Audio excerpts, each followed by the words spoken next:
Okay, good morning student. How are you today? I hope everybody is in a good health. Today we are going to learn about notice and caution. Jadi hari ini kita akan belajar tentang notice and caution. Notice itu berarti pemberitahuan dan caution adalah peringatan ya.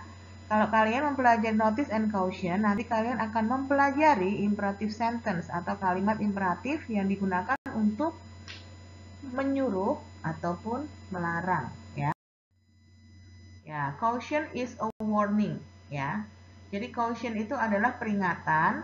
Kalau notice is warning sign on information in public area. Jadi kalau notice itu adalah pemberitahuan yang biasanya ada di tempat umum atau fasilitas umum. Oke.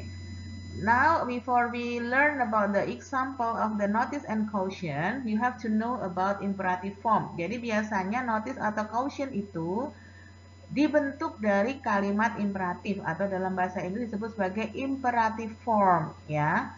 Jadi imperative form itu fungsinya yang pertama adalah memberi perintah atau to give a direct order. Contohnya, take that chewing gum out of your mouth. Kemudian contoh yang kedua, stand up straight. Kemudian contoh yang ketiga, give me the details ya. Kemudian yang kedua, kita bisa menggunakan bentuk imperatif to make an invitation atau mengundang seseorang. Contohnya, come in and sit down, make yourself at home. Kemudian contoh yang kedua, please start without me, I'll be there shortly. Kemudian yang contoh yang ketiga, have a piece of this cake, it is delicious. Itu kalau mengundang ya. Kemudian yang ketiga, kita bisa menggunakan imperatif to give friendly informal advice. Jadi yang ketiga itu kita bisa memberi saran dalam bentuk imperatif.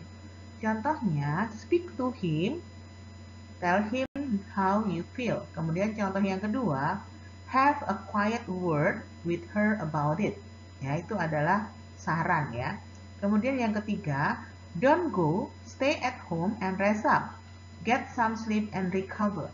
Kemudian yang ketiga juga saran, don't go ya, berarti jangan pergi, stay at home, tinggallah di rumah dan istirahat ya, itu berarti saran. Kemudian yang keempat, fungsi dari imperatif adalah to give instruction. Jadi kalau to give instruction itu berarti memberi instruksi. Ya, contohnya open your book, kemudian take 2 tablets every evening. Take a left then a right ya, to give instruction, jadi memberi instruksi ya.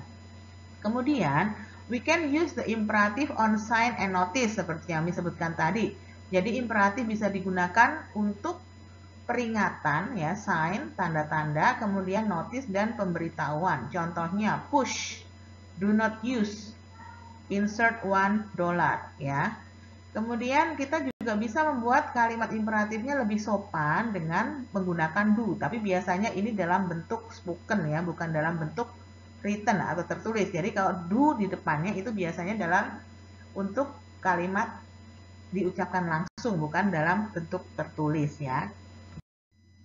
Contohnya ya, examples. Don't use this toilet, it's being repaired, thank you. Ya, ini ada gambarnya juga. Kemudian gambar yang kedua yang sebelah kanan, fragile materials, please do not drop. Ya. Kemudian yang selanjutnya, please beware of the strong tides. Ya. Ini biasanya ada di pantai ya. Don't touch the wire, it may cause the electric shock. Ya, ini biasanya ada di genset listrik atau fasilitas listrik. Kemudian do not spray into the eyes. Ini peringatan juga, do not spray ya. Kemudian let's maintain hygiene, wash hand before and after eating. Ya, itu. Yang imperatifnya wash hand before and after eating. Itu adalah example dari notice and caution ya. Kemudian untuk tugas kalian adalah mengerjakan latihan di halaman 20 ya. Jadi individual assignment di buku tulis kalian. Jadi latihan yang ada di LKS halaman 20 bagian individual assignment ya. Okay, I think that's all our lesson for today. Thank you for your attention. See you next time. Goodbye.